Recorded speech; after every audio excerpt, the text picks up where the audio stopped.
প্রথমেই বলে দিই সরি, কারণ এটা ডিসেম্বর মাসের ভিডিও আমি এখন আপলোড করছি, কারণ এডিট করার জন্য অনেক ল্যাদ লাগে, ঠিক আছে।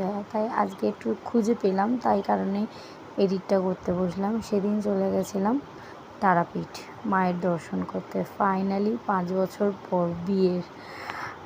আর আমি গেছিলাম, আমার বয়স তখন আই থিঙ্ক 10 কি 11 হবে, তখন আমি গেছিলাম বাবা মায়ের সাথে। আজ বাবা নেই, তা আজ চলে গেছিলাম আমি, আমার মা, আমার ভাই, 2 ভাই আর আমার হাজব্যান্ড, আমার মেয়ে, আমরা এই কজনে চলে গেছিলাম তারাপীঠ। আর পুজোর দিনের এটা ভিডিও। সেদিনকার আমাদের ডালা নেওয়াও হয়ে গেছে, মন্দিরে যাব পুজো দিতে। তখন ডিসেম্বর মাসে এতটাই ভিড় ছিল, আমরা যেদিনকার গেছিলাম তারাপীঠে প্রচণ্ড ভিড় ছিল। আমরা মন্দিরে ঢুকে যাব, উঠছি, আমার মেয়ে দেখো মন্দিরের সিঁড়িতেও পর্যন্ত নমস্কার করবে। আমার মেয়ের আমার এই জিনিসগুলি খুব ভালো লাগে, কারণ ওকে কিছু শেখাতে হয় না, নিজে থেকেই করে যা করে। হ্যাঁ, জানি না, ওর ঠাকুরের প্রতি একটু বেশিই ভক্তি, ঠিক আছে। তা বাচ্চা তাই করে হয়তো, জানা নেই আমার। তো পুজো দেব যে আমরা লাইনে কিন্তু দাঁড়াতে পারিনি না, 500 টাকার লাইনে দাঁড়িয়েছি, ঠিক আছে।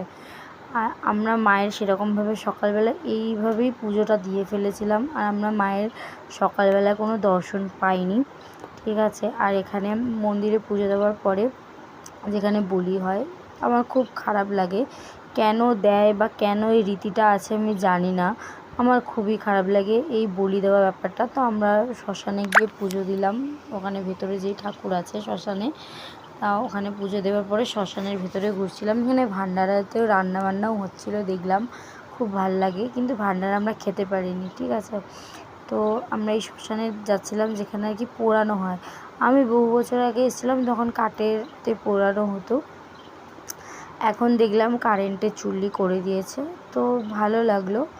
কিন্তু অনেক বছর পর এসেছি, অনেক উন্নতি হয়ে গেছে, বহু বছর পর এসেছি আমরা, আমি অন্তত।